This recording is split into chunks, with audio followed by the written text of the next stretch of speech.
నమస్తే, welcome to Leo. TDP పార్టీలోనే పుట్టి తర్వాత వైసీపీలోకి జాయిన్ అయిన తర్వాత పేటరేగిపోతున్నటువంటి కొంతమంది నాయకులు మాత్రం చాలామంది ఉన్నారని చెప్పుకోవాలి. టీడీపీ మొక్కనంటూ వచ్చినటువంటి ఒక కొంతమంది కూడా ఇప్పుడు మానే కూర్చున్నారు వైసీపీలో.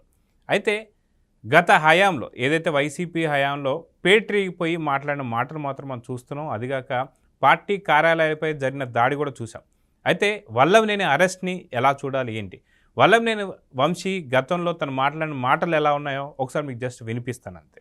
చంద్రబాబు ఏం పీగుతాడు, ఉడకబెట్టిన నాగడదుంప, ఉత్తి కొట్ట ఊరేగింపు, ఇవన్నీ ఉడతూపులు, ఈ తాటాకి సప్పుళ్ళు. ఈ లోకేష్ అన్నాడు కొత్తగా ఫీల్డ్ లోకి వచ్చాడు. వీడు మాడా డైలాగులకి ఎవడన్నా భయపడతాడా? ఎవడన్నా భయపడతాడా? ఈ బాబుకే భయపడినాళ్ళు మళ్ళీ ఈడికి భయపడతారా? ఈడు ఒకడికే ఉందా మీసం? ఎవడికి లేదు మీసం. కూడా ఒక గడ్డం ఉంటది, మేకకు కూడా ఒక గడ్డం ఉంటది, ఈడు ఒకడికే ఉందండి మీసం. సరే, టీడీపీ అధ్యక్షులు అయితే ఇలాగా మాట్లాడుతున్నటువంటి వల్లభనేని వంశీ గతంలో టీడీపీలో ఉన్నప్పుడు పూర్తి తండ్రి స్థాయిలో ఉన్నది మీరే నాకు తల్లి తండ్రి అన్నట్టుగా మాట్లాడినటువంటి వంశీని చూసాం.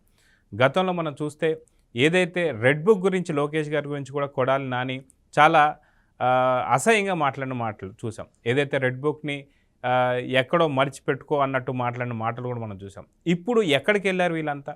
ఏదైతే ఎన్నికల కౌంటింగ్ టైంలోనే ఖచ్చితంగా చంద్రబాబు నాయుడు గారు గెలిస్తే బూట్లు తుడుస్తూ కూర్చుంటా అన్న కొడాలి నాని ఎక్కడున్నాడు? సో ఇలాంటి మాటలన్నింటికి కూడా మనతో పాటు పొలిటికల్ అనలిస్ట్ శ్రీలీల గారు ఉన్నారు. వల్లభనేని అరెస్టుపై ఏం మాట్లాడతారో చూద్దాం. మేడం నమస్తే.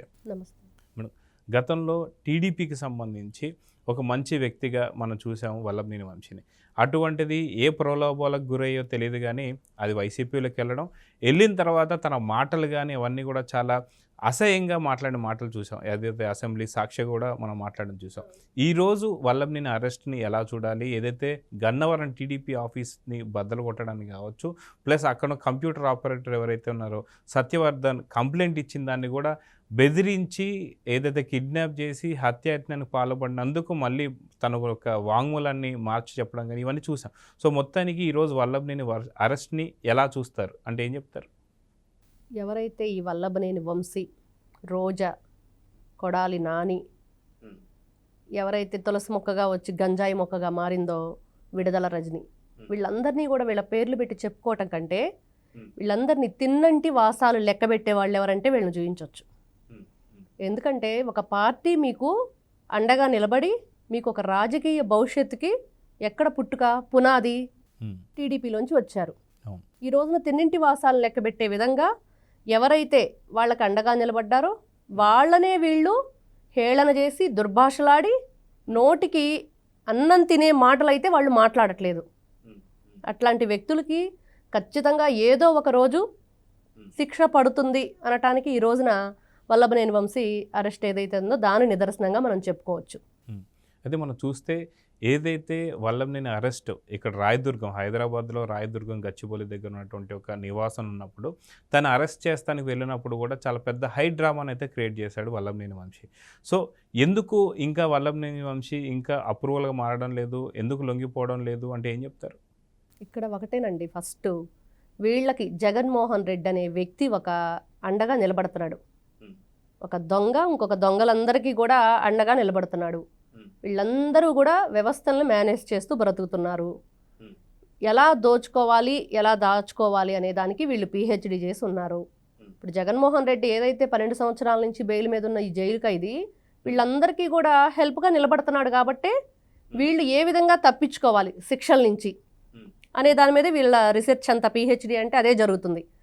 మేము చేసిన శిక్షలు ఏంటి, నేరాలేంటి, దానికి శిక్షలు ఎలా వస్తాయి, వాటి నుంచి మేము ఎలా తప్పించుకోవాలి, చేసిన నేరాలకి ఏ విధంగా శిక్షలు ఉంటాయి, ఆ శిక్షలను ఎలా తప్పించుకోవాలి, ముందస్తు బెయిల్కి వీళ్ళు అప్లై చేసుకోవటం కానివ్వండి, ఇవన్నీ కూడా ఈ ఎవరైతే ఇప్పుడు అరెస్ట్ అయిన వ్యక్తి వంశీ, వల్లభనేని వంశీ అనే వ్యక్తి ఉన్నాడో, గుడివాడ చాలా ప్రశాంతమైన వాతావరణం అందరికీ తెలుసు. అది అక్కడ విధ్వంసాన్ని సృష్టించాడు. టీడీపీ ఆఫీస్ని 100 మంది అనుచరులతో వెళ్ళి బద్దలు కొట్టి రాళ్ల దాడి, కర్రలతో దాడి చేసి అక్కడున్న వాహనాలన్నింటినీ ధ్వంసం చేసి కారుకు నిప్పంటించి అక్కడున్న కంప్యూటర్ ఆపరేటర్కి కూడా ఫోన్లు చేసి బెదిరించి భయంకరంగా బూతులు తిడుతూ ఎవరైతే ఈ సత్యవర్ధన్ అనే వ్యక్తి ఉన్నాడో అతన్ని కూడా కిడ్నాప్ చేసి, ఇది అసలు మామూలు విషయం కాదు. అది వాళ్ళు ఒక పార్టీ అధికారంలో ఉండి ప్రజల్ని ఎలా చూసుకోవాలి, ప్రజల మంచి చెడ్డలేంటి, ఇట్లాంటి అశాంతికరమైన శాంతి భద్రతలకి ఇబ్బంది కలిగించే విధంగా వీళ్ళు ఆ రోజు చేసిన విధ్వంస కాండ ఏదైతే ఉందో దానికి ఈ రోజుకి వంశీ పాపం పండి పోలీసులకి దొరికాడు, శిక్ష అనుభవించి తీరుతాడు. సో మనం చూసుకుంటే గతంలో ఏదైతే టీడీపీలో ఉన్నప్పుడు తనకు సంబంధించినటువంటి వ్యాఖ్యలు కానీ మాటలు కానీ అసెంబ్లీలో మాటలు కానీ చాలా చక్కగా ఉంది. సో వల్లభనేని వంశీ చాలా మంచి క్యాండిడేట్ అన్నట్టుగా చూసాం. కానీ ఏదైతే వైసీపీలోకి వచ్చిన తర్వాత ఓన్లీ వల్లభనేని వంశీయే కాకుండా కొడాలి నాని కావచ్చు, రోజా కావచ్చు, విడుదల రజనీ కావచ్చు, వీళ్ళందరిలో ఇంత మార్పు రావడానికి కారణం ఖచ్చితంగా జగన్ ప్రోత్సాహం అనుకోవచ్చు అంటారా? 100% అదనేనండి. ఇప్పుడు ఒక రాజుగా లేకపోతే వాళ్ళందరికీ కూడా ఒక గ్రూప్కి ఆయనే మెయిన్, ఒక ఏమని చెప్పుకో లీడర్, మా లీడర్ అని చెప్పుకుంటున్నారు కదా. ఏదైతే ఆ లీడర్ ఉన్నాడో ఆ లీడర్ వీళ్ళందరినీ ఎలా లీడ్ చేశాడు అని అంటే భయంకరంగా దూషణకి పాల్పడండి, వ్యక్తిగత హననం, అన్నీ కూడా ప్రతి ఒక్కటి ఏ విషయంలోనూ మేము తీసిపోము, అన్ని విధాలుగా ఇబ్బంది పెడతాము అంటే ఏదైతే సోషల్ మీడియా వాళ్ళ మీద అక్రమంగా కేసులు పెట్టడం కానివ్వండి, ఏదైతే ఒక మహిళ వాటర్ కోసం బయటకు వస్తే ఆవిడ ట్రాక్టర్ పెట్టి తొక్కిచ్చాడు. అసలు అది ఎంత భయంకరమైన సిచ్యువేషన్ ఆ రోజున. వీళ్ళంతా మనుషుల మీద దౌర్జన్యం, దాడి. విజయవాడలో చూసాము, కారు మీద బుద్ధా వెంకన్న వాళ్ళ కారు మీద దాడి చేసింది. అదే అలానే ఇప్పుడు ఏదైతే గన్నవరం అని చెప్పుకుంటున్నామో అక్కడ పార్టీ ఆఫీస్ మీద దాడి. ఇతను ఏదైనా చేసేటప్పుడు వాళ్ళని ఏ విధంగా ఇబ్బంది పెట్టాలి, ఇంకా మళ్ళీ వాళ్ళు భయపడి బయటికి రాకూడదు, మాట్లాడకూడదు, టీడీపీ పార్టీ అనేది ఉండకూడదు, ఒక జగన్ పేరే వినిపించాలి. జగన్ అనే పరిపాలన చేశాడు. గన్ను గురిపెట్టి ఎలా అయితే దోచుకుంటారో అలానే దోచుకున్నాడు. వీళ్ళందరినీ కూడా ప్రోత్సహించి సొంత చెల్లెల మీదే పోస్టులు పెట్టించాడు.